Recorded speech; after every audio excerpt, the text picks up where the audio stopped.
Na sasa tusikie wasifu wa marehemu ukisomwa na Mwashamu Henry Kiara Mchamungu, askofu msaidizi Jimbo Kuu la Dar es Salaam. Karibu Baba Askofu Mchamungu, na baada ya wasifu huo tutaendelea na adhimisho la misa.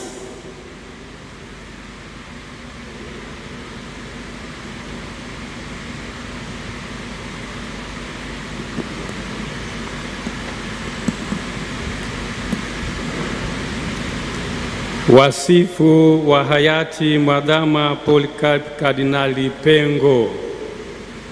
Kuzaliwa. Mwadhama Polycarp Kardinali Pengo alizaliwa tarehe 5 Agosti mwaka 1944 katika kijiji cha Mwazie, wilaya ya Kalambo, Jimbo Katoliki la Sumbawanga, mkoa wa Rukwa.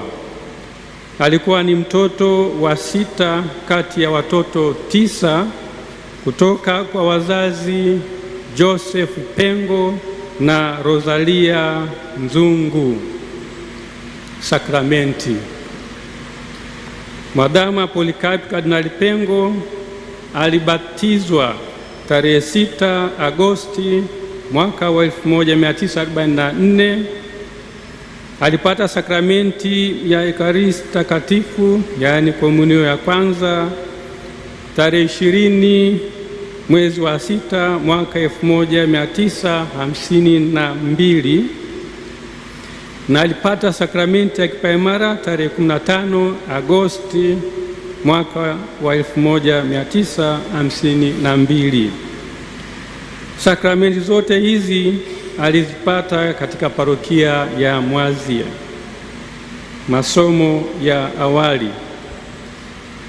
Mwadhama Polycarp Kardinali Pengo alisoma shule ya msingi Mwazie, Ipito na Karema katika vipindi tofauti kuanzia mwaka 1953 hadi mwaka 1958. Alijiunga na seminari ndogo ya Mtakatifu Yosefu Kaengesa iliyopo Sumbawanga kuanzia mwaka wa 1959 hadi 1964. Masomo ya upadri. Mwadhama Polycarp Kardinali Pengo kuanzia mwaka 1965 hadi mwaka 1971 alisoma masomo ya falsafa na teolojia katika seminari kuu ya Mtakatifu Paulo Kipalapala, Tabora. Daraja na upadri. Mwadhama Polycarp Kardinali Pengo alipewa daraja takatifu ya ushemasi tarehe 9 Desemba mwaka 1970 na Mhashamu Askofu Karoli Msakila, na tarehe 20 mwezi wa 6 mwaka 1971 alipewa daraja takatifu ya upadri na askofu huyo huyo katika kanisa kuu la Epifania Sumbawanga. Kuanzia mwaka 1971 hadi 1973 alikuwa katibu wa askofu wa jimbo la Sumbawanga. Mwaka 1973 Baraza la Maaskofu Katoliki Tanzania TEC liliandaa mpango kabambe wa kuwapeleka mapadri vijana hodari kwenda kusoma Roma.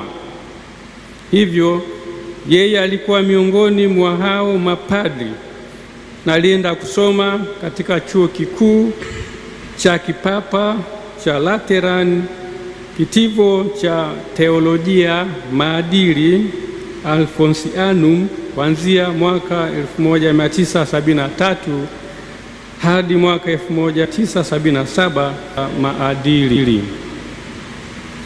Kisha alirudi nchini na kuwa mwalimu na mlezi katika seminari kuu ya Mtakatifu Paulo Kipalapala mwaka huo huo wa 1977, na baadaye aliteuliwa kuwa gombera wa kwanza wa seminari kuu ya Mtakatifu Karoli Lwanga Segerea na kuhudumu kuanzia mwaka 1978 hadi mwaka 1983 daraja ya waskofu na kusimikwa kuwa kardinali. Mwadhama Polycarp Kardinali Pengo alipewa daraja ya waskofu na Baba Mtakatifu Yohani Paulo wa pili tarehe 6 mwezi Januari mwaka 1984 katika Basilika ya Mtakatifu Petro mjini Vatican, Roma, na kuwa askofu wa jimbo la Nachingwea. Tarehe 17 Oktoba 1986 alitangazwa kuwa askofu wa jimbo jipya la Tunduru Masasi, na alisimikwa rasmi kuwa askofu wa jimbo hilo tarehe 12 Februari mwaka 1987. Tarehe 22 Januari mwaka 1990 Papa Yohane Paulo wa pili alimtangaza kuwa askofu mkuu mwandamizi wa jimbo kuu la Dar es Salaam mwenye haki ya kurithi jimbo. Na tarehe 22 Julai mwaka 1992 alianza kuliongoza jimbo kuu la Dar es Salaam baada ya kustahafu kwa hayati Mwadhama Laurian Kardinali Rugambwa. Aliwekwa kuwa kardinali mnamo tarehe 22 Februari mwaka 1998 na Baba Mtakatifu Yohane Paulo wa pili. Mnamo mwaka wa 2007 alichaguliwa kuwa rais wa shirikisho la mabaraza ya maaskofu wa nchi za Afrika na Madagaskar, SECAM. Kazi hiyo alifanya hadi mwaka wa 2013. Mwadhama Polycarp Kardinali Pengo aliliongoza jimbo kuu la Dar es Salaam kuanzia tarehe 22 Julai mwaka 1992 hadi tarehe 15 Agosti mwaka wa 2019 alipostaafu rasmi na kumkabidhi uongozi wa jimbo mwashamu sana Askofu Mkuu Yuda Tadeus Ruwaichi OFM Cap, ambaye ndiye anayeliongoza jimbo hadi sasa. Ugonjwa na kifo. Mwadhama Polycarp Kardinali Pengo amekuwa akisumbuliwa na maradhi ya mgongo na moyo kwa muda mrefu. Ametibiwa hapa nchini na nchi nyingine zikiwemo Ujerumani, India na Marekani. Matatizo ya kiafya ya mara ya mwisho yaliongezeka na kugundulika zaidi kuanzia Novemba mwaka wa 2025.